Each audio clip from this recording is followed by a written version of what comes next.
अगर आप 30% tax bracket में हो तो आपका एफडी जो 7% रिटर्न देने वाला था वो एक्चुअल में आपको सिर्फ 4.9% रिटर्न देगा। आपने बिल्कुल सही सुना, एफडी का रिटर्न इतना ही होगा, 4.9%।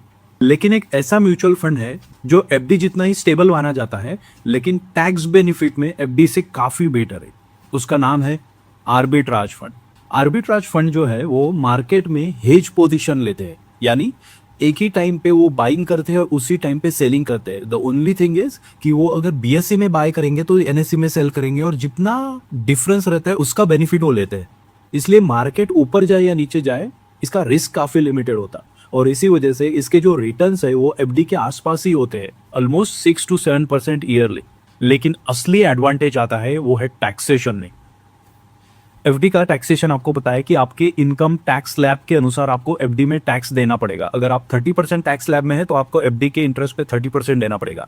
लेकिन अगर आप आर्बिट्राज फंड में इन्वेस्ट कर रहे हो और आपने 1 साल से ज्यादा होल्ड किया तो आपको टैक्सेशन जो है वो लगेगा long term capital gain, which is only 12.5। चलो इस बात को हम एक एग्जाम्पल के साथ में समझते हैं। मान लो आपने 10 लाख रुपए इन्वेस्ट किए, तो यहाँ पे एफडी का 7% रिटर्न होगा, तो आफ्टर टैक्स उसमें मिलेगा आपको 4.9% रिटर्न।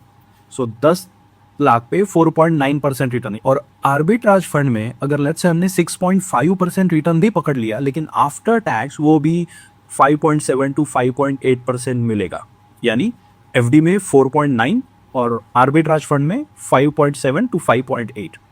इसीलिए आपकी जो इन्वेस्टमेंट है आपने बहुत सोच समझ के करनी चाहिए।